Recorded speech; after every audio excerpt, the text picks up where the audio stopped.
In this video, I'm going to show you how to do this really awesome fake camera pan effect right inside of Adobe After Effects. So let's get right into it.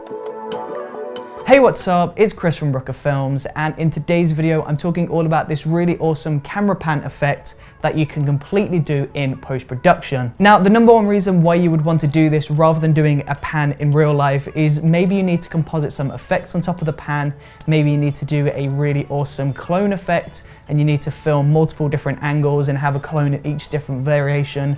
But either way, the technique is the exact same, and this is how you do it. So to begin with, you first need a camera and you need a tripod.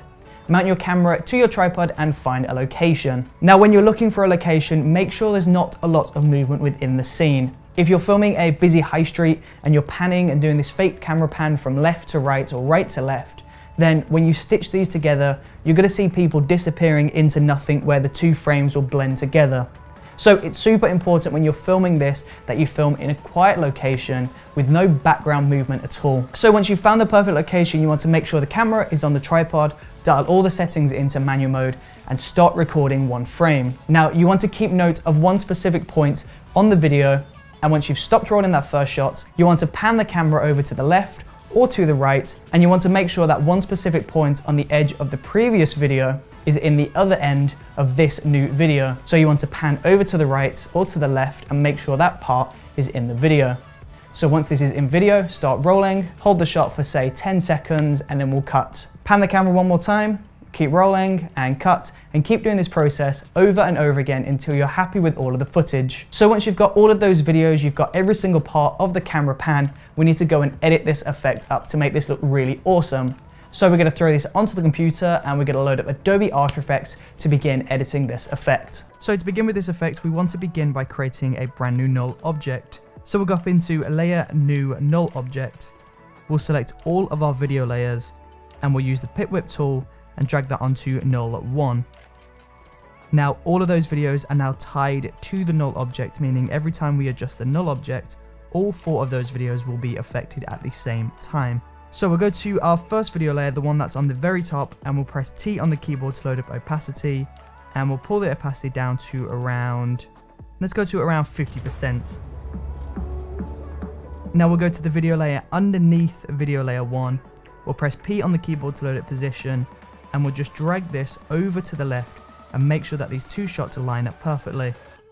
So I'm using Big Ben or Elizabeth Tower as the reference point on this. I'm going to make sure it perfectly lines up in both shots.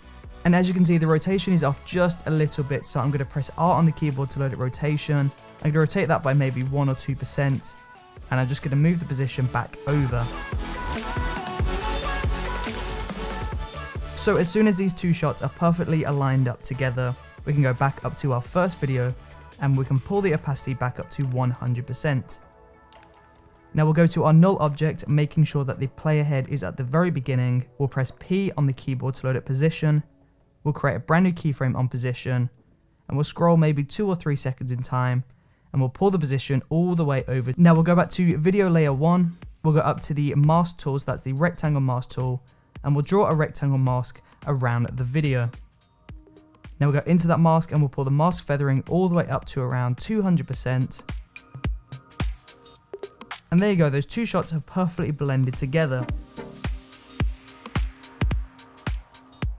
So as you can see, those 2 videos are perfectly connected to each other and they're moving in the same speed, in the same pace with that null object.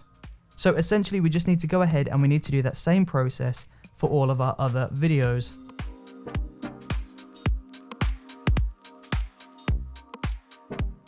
So now once all 4 of those video layers are connected, we need to go ahead and increase the scale of the null object.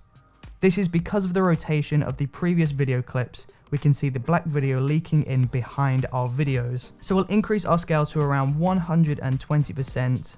Now there's one more thing to do, and that is just to add some rotation. So at the very beginning of the movement on the null object, create a brand new keyframe on rotation. We'll scroll through to that second keyframe where the position lies, and we'll add some rotation to make sure that the horizon perfectly sits level, and then we'll just pull the position of this down and over to the left. And when we play this footage back, we've got this really awesome, really seamless camera panning effect happening. Once all 4 of these clips are connected and you've adjusted the position, the scale and rotation, you've now successfully completed the fake camera pan effect right inside of Adobe After Effects. And there you go. If you enjoyed watching this video, then please do let me know in that comment section below. And don't forget to subscribe, check out the previous video, and I will see you tomorrow for another brand new video. Thank you for watching.